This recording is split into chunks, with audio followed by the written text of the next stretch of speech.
Welcome back to the channel, everybody. This is Kodeations. In today's video, we're going to be diving back into some Cookie Run Kingdom, and I'm going to be bringing you guys 5 tips that you absolutely need to be doing right now to increase and hopefully help your overall progression in the game. Without further ado, let's dive right in.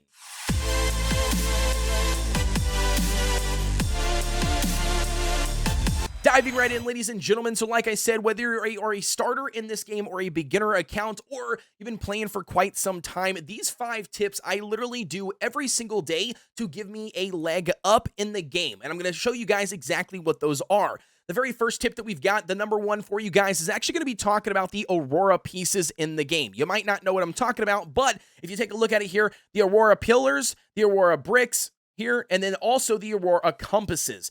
These items early game aren't going to be very important.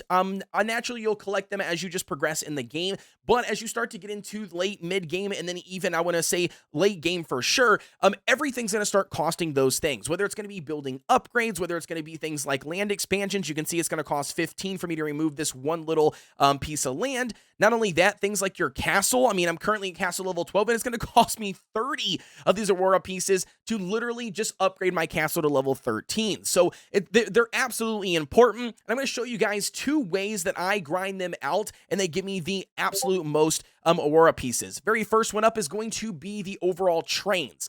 I 100% think that the trains are going to give you the most Aurora pieces in the game, hands down. I know you can get Aurora pieces from just a variety of different ways in the game, from different things like Tree of Wishes when you complete the individual chest. I know you can get them from, random drops in the Chaos Tower, but I 100% think that the fastest and the quickest and the most Aurora pieces that you get at one time is going to be via the train orders. Once you complete the trains will be gone for so many hours. Once the trains come back, I literally right now had just turned in all 3 of these trains, and I think for each train I was getting like 6 to 8 Aurora pieces. So very, very nice, very, very lucrative when it comes to that. Definitely get in here and grind out your trains. Second way that I would argue that I think is a very, very good way, at least for me anyway, to get Aurora pieces is going to actually be through the guild gacha system. Once you get into the game, you're already joined up with a guild. You will eventually collect these heroic torches just by participating in the guild, and your guild, weekly resetting and all of that stuff. You're going to get a handful of these torches.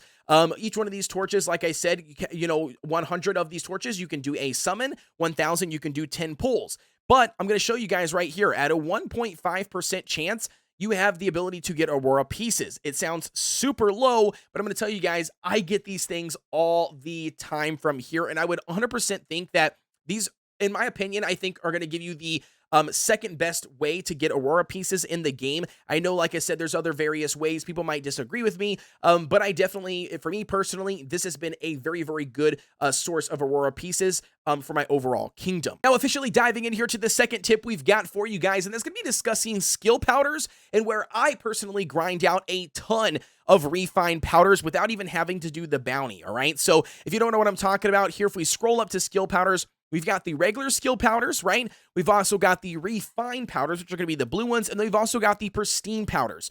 If you don't know, currently right now in the game, the only skill powder quality that you can grind out from the world exploration stages is going to be the basic skill powders. You do not get refined powders, and you do not get pristine powders from anything else in the game but doing your daily bounties.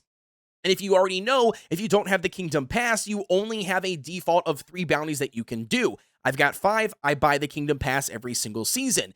But because of that, it makes things like your refined powders and your pristine powders kind of rare and very hard to grind out. Now, obviously, long term, you'll be hoarding up some and you'll accumulate an abundance, but especially early game, it makes it very, very tough, and you absolutely need to be leveling up your cookie skills every single moment that you can, because it's going to make that much a difference when it comes to your overall progression.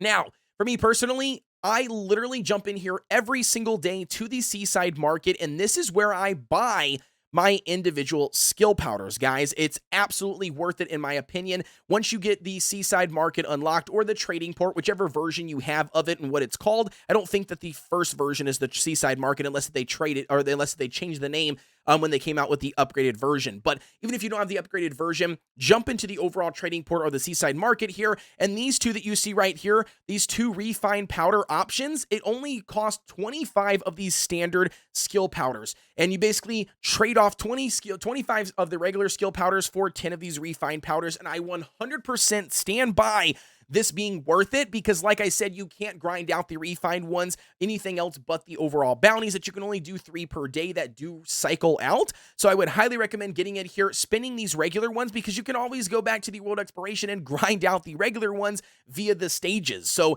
absolutely, because you can grind them out for free via the stages that you're already going to be doing anyway, I would absolutely come in here and not feel bad about trading 25 for each one of these refined powders, because like I said, refined powders are a little bit harder to get. Now officially diving in here to the third tip we've got for you guys, and that's going to actually bring us to the overall Kingdom Arena. When we hop in here, I see a ton of people not utilizing the defense tab to their advantage, guys, and they completely don't even understand what it is. Some people haven't even clicked on it because they just don't see the point, or they don't even realize it because they're just too busy in the battle section trying to, wait for their free refresh timer to clear it out. Guys, you can use this to your advantage 100%. What you need to do is you need to, at the beginning of every single Kingdom season reset, in my opinion, I would honestly say get in here, remove a couple of cookies, right? Get in here, remove a couple of cookies, and then reduce your overall attack power, right? So it looks like this. I've got 608 for my attack power for my main comp. I've got 149,000 for my overall defense power, right? Exactly what is this going to do, and why is it important? Well, it's important because this is going to allow lower level accounts to think that they can beat you, and they might beat your overall defense team, which is 100% fine.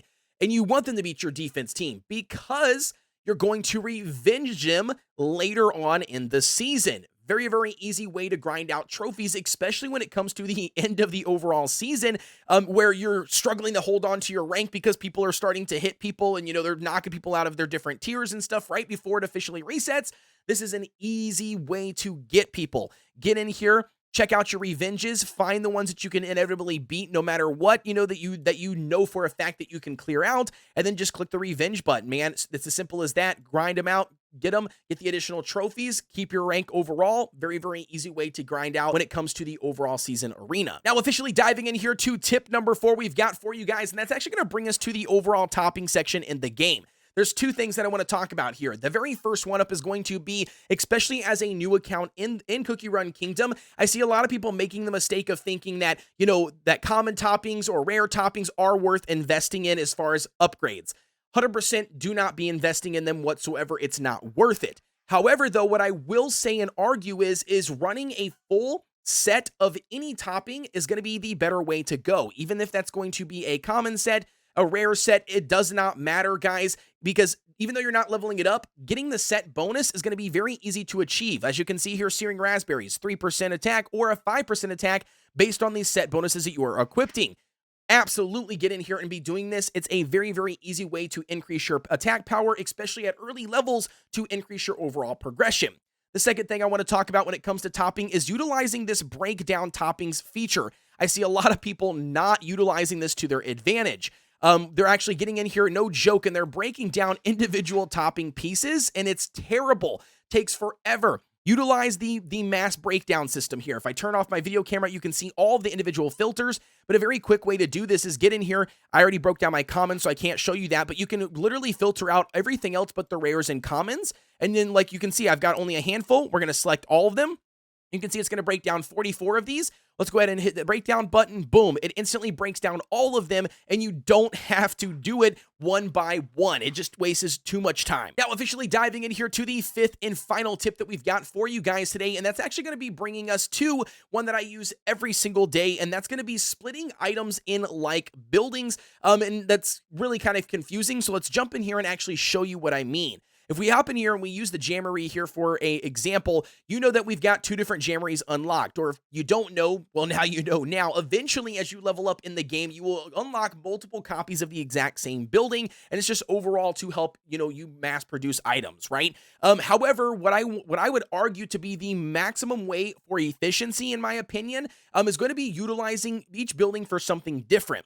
One building, in my opinion, I use, for instance, like this jamboree, I would use to make all toffee jam. It's the highest quality jam that I can currently make where I'm at right now, with this jamboree being level 3. And not only that, most of my trains are going to be requiring me to trade in to it the higher quality items for the most part. There is some exceptions. Sometimes trains come in and they do require some low level materials, but for the most part, it requires high quality materials or whatever the highest quality that I can make. And because of that, utilizing one building specifically for that is going to be fantastic. However, those items take the longest amount of time and your building's going to be tied up. So that's where I think utilizing the second building, in my opinion, to make the lower level items or the items that don't take nowhere near as long to make. Because basically you're knocking out two birds with one stone. You're using one to craft the items that your trains are going to require when the trains are available for you to fill. And then also the second building, you're going to be making the items that don't take that long to craft, and other things like your Tree of Wishes might require it. Some events might require it. The Golden Age of Trade. This is a fantastic way to constantly keep, trading going for things like the Golden Age of Trade, because you are basically crafting the higher tier and the lower tier at the exact same time. And with that being said, ladies and gentlemen, hopefully that gives you guys 5 tips that you can absolutely use to your advantage to increase your overall production and your overall progression throughout the entire game. As always, guys, drop a comment down below if you have any additional questions about these 5 tips, or maybe you got something to do with your account. I invite you guys, as always, to join the Discord. The link's provided down below in the description. I also think I pop it up like right here. I think it's literally right here. But nevertheless, guys, don't forget to like, comment, and subscribe. Hit the notification bell so you know exactly when we drop a video. And with that being said, I will see you guys on the next one.